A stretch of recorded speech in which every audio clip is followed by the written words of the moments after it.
여러분 안녕하세요, 롱장입니다. 와, 지금 정규 때문에 다니는데 이번에 대출 규제, 대출 통제 때문에 시장의 데미지가 상당히 셉니다. 제가 예상했던 것보다 훨씬 센데, 일단은 얘가 왜 이렇게 나왔는지 타임라인을 한번 정리해 봐요. 아마 생소하실 수도 있는데 시청하시기 전에 구독하기, 좋아요, 알림 설정 부탁드리고요. 혹시 도움이 되신다면요. 지금 23년도 1월부터 8월까지 사람들이 집을 좀 샀어요. 돈 있는 분들이. 시장 살아난다는 얘기도 나왔었는데 어렵다고 말씀을 드렸었죠. 왜냐면 이게 연속성이 만들어지기에 시장이 돈 있는 분들만 사니까 대출도 자유롭지 않았고, 그러다가 좀 주춤하다가 24년도 3월 달부터 다시 사람들이 집을 샀는데 이번엔 좀 더 폭이 넓었어요. 그래서 영상 찾아보시면 제가 3월부터 설레발을 막 치고 있는 영상이 있습니다. 이건 진짜 좀 다르다고. 근데 그 안에서 3월 달부터 집을 사기 시작해서 5월 달부터 가격 상승이 데이터에 나와요. 그래서 언론이 난리를 치기 시작합니다. 왜냐면 데이터가 6월, 7월에 나왔으니까. 그걸 가지고 6월 달 시작을 해서 7월 달까지 폭등한다, 몇 년 만에 상승이다. 그래서 난리를 쳐가지고 정부가 억합니다. 사실은 억할 필요가 없는데 이게 뭔가 되게 불안하다고 느꼈나 봐요. 근데 문제는 여기서부터 티가 많이 났는데, 언론은 데이터 나오면은 그냥 영상 만들어서 내보내면 돼요. 많이 올랐다, 폭등한다, 몇 년 만에 상승이다, 바로바로 나올 수가 있는데, 여러분이 지금 제 영상 보시면서 침착하게 한번 생각을 해보세요. 언론이 때리면 정부가 바로 대응책이 나오는 게 정상이라고 생각하세요? 그죠? 생소하신 분들 계실 줄 알아요. 근데 이거는 비정상이에요. 왜냐? 정부는 대책을 만들고 현실성이 있는지 점검을 하고 각 부처별로 체크를 한 다음에 모아서 발표를 해야 돼요. 시간이 오래 걸리는 게 정상이에요. 근데 만약에 소설이에요. 그냥 발표만 하고 치울 거다. 그러면 옛날에 있었던 거 짜집기 하거나 재탕 삼탁 하거나 좀 말만 바꾸고, 이 알잖아. 옛날 우리 회사 업무할 때 저도 그렇게 했습니다. 그냥 내보내면 된단 말이에요. 현실성은 없죠. 근데 88 대책이 진짜 빨리 나왔거든요. 근데 정부가 굉장히 놀랄 일이 생겼어요. 저도 좀 당황을 했습니다. 지난 정권이었으면은 88 대책만한 양의 사이즈를 발표를 하면은 시장이 겁을 먹거나 사람들이 응원을 해줬어요. 그래, 잘한다, 투기꾼 때려잡아라, 걔네 때문이다, 나 지금 옆자리에 있는 누가 집 샀다고 하는데 올랐다고 자랑하는데 진짜 죽여버리고 싶다, 아 진짜 고맙다, 이래야 되는데 뭔가 싸한 거예요. 왜 환호성이 안 들리지? 그거는 지금 제가 말씀을 드릴게요. 관심 없으시겠지만 그분들께서는, 여러분을 싫어하는 사람이 좋아하는 일을 한다고 그 사람들이 환호하지 않아요. 국민들이 그렇게 개돼지가 아니거든요. 그러니까 반대 방향에서 자유시장을 원하는 분들이 투표를 많이 했다고 저는 알고 있거든요. 이분들이 봤을 땐 냉정하게 분석하면 껍데기 뿐인 거예요, 88 대책이. 그래가지고 혹독한 평가가 이루어져요. 현실성이 없다, 너무 오래 걸린다, 시장 못 잡는다. 정부가 벙지잖아요. 발표했는데 역풍이 부는 거예요. 그럼 어떻게 하면 됩니까? 그렇죠. 지난 정권이랑 또 똑같이 해야 되는 거예요. 역풍이 불 때는 정면 돌파. 그래서 대출을 그냥 막아버린 거예요. 가계대출을 통제해라. 이 부분은 지금 제가 말씀을 드려도 여러분이 설득력이 떨어지겠지만, 가계부채는 지금 위험 수준이 아니에요. 통제할 필요가 없고요. 가계대출을 늘려서 내수를 좀 살려내야 됩니다. 지금 원래는 그렇게 하는 게 맞아요.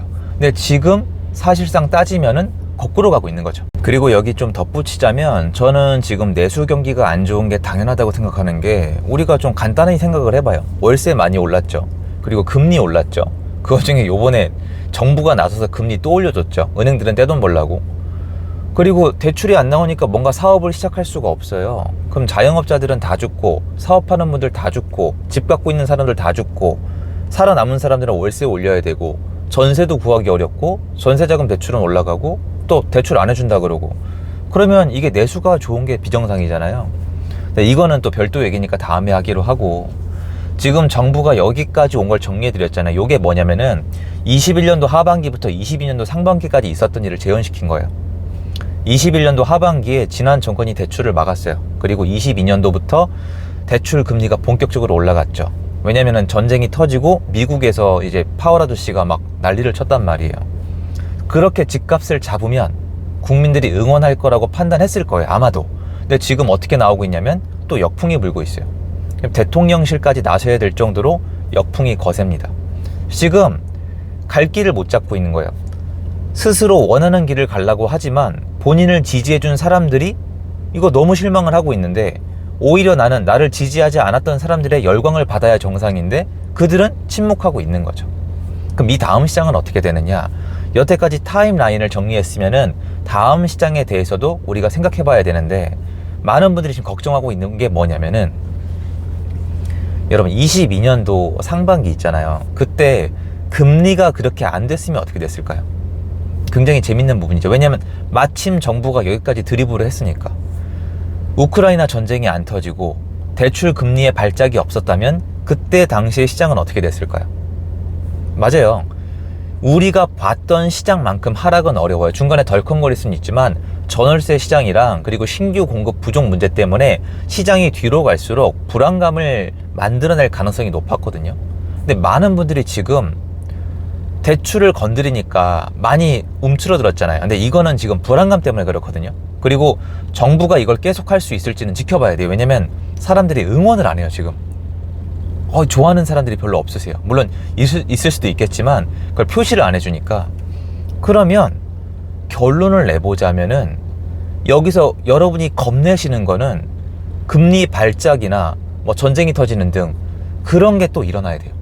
미국발 금융위기, 중국발 금융위기, 아니면은 한국 자체적으로 금리를 폭발적으로 올린다던가 이런 일이 일어나서 지난 2년 3년간처럼 한국 경제 자체가 쑥대밭이 될 정도로 뭔가 일어나게 되면은 또 폭락이 일어날 수가 있겠지만 지금은 그런 상황이 아니에요.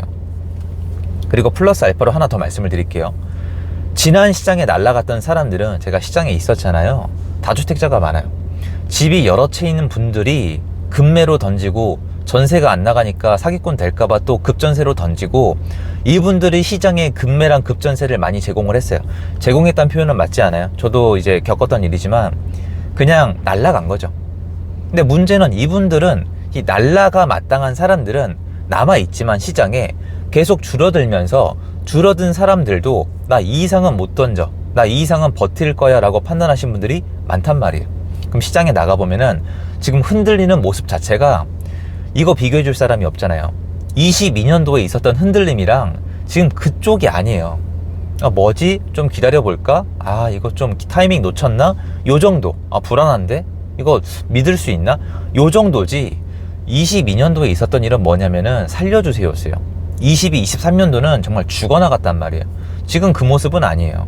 그러면 지금 정부는 관심이 없겠지만 이렇게 흔들어도 흔들려서 털릴 사람이 많이 줄어들어 있단 말이에요. 문제는 이 사람들을 계속 털면은 전월세 공급이 안 된다고 제가 여러 번 말씀을 드렸잖아요. 이거 해결할 방법을 만들어내야 돼요. 이대로 가면은 월세 문제, 지난 정권 때는 사람들이 관심 없었잖아요.